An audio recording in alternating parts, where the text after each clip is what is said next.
suis le permanent d'Électriciens sans frontières en Haïti pour l'implantation des lampadaires solaires dans les camps de réfugiés. Ces lampadaires solaires qui fonctionnent avec des panneaux photovoltaïques. Ils récupèrent donc de l'énergie durant la journée et elle est redistribuée le soir à partir de 18h pardon, car la nuit tombe très très vite ici en Haïti et elle éclaire ces camps de réfugiés durant toute la nuit. Toute la nuit, elle éclaire aussi bien sûr les endroits sensibles, les latrines et également les lieux de vie où les enfants peuvent se retrouver le soir. C'est avant tout un confort au niveau du camp, mais c'est avant tout aussi, eh bien, on l'a constaté et les autres ONG l'ont également constaté, c'est un barrage à l'insécurité et depuis qu'on a installé ces lampadaires, eh bien, de moins en moins d'actes de violence sont perpétués dans les camps.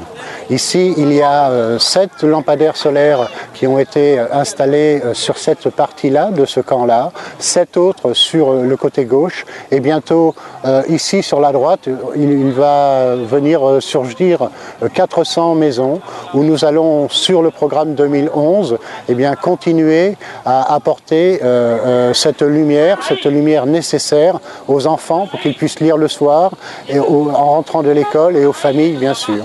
Ces lampadaires, si le camp est démantelé, on va dire le plus rapidement possible, on l'espère, on va dire dans 5 ou 10 ans, eh bien ces lampadaires retrouveront une nécessité et retrouveront un lieu puisqu'ils sont donnés à la mairie de Léogâne, nous sommes à Léogâne, eh bien ils seront, on les retrouvera dans les lieux publics, dans les éclairages publics, sur les places, sur les villages.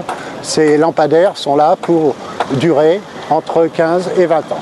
En arrivant ici, lorsque les Électricités sans frontières arrivent ici, je pense que c'est une organisation qui travaille, comme je disais tantôt, très très rationnelle.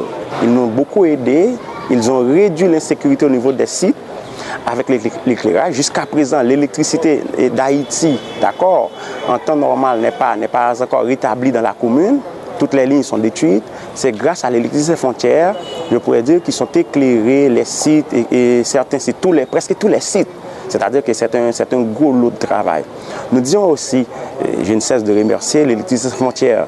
Et si j'ai des fleurs à envoyer pour des organisations, j'aimais, premièrement, les militaires canadiens qui ont venu ici, ils sont très rationnels, ils nous ont préparé ce que vous voyez là-bas là, pour qu'on puisse travailler. Et ensuite, les Électricités sans frontières, ils nous ont électrifié le bâtiment qui est là et presque tous les sites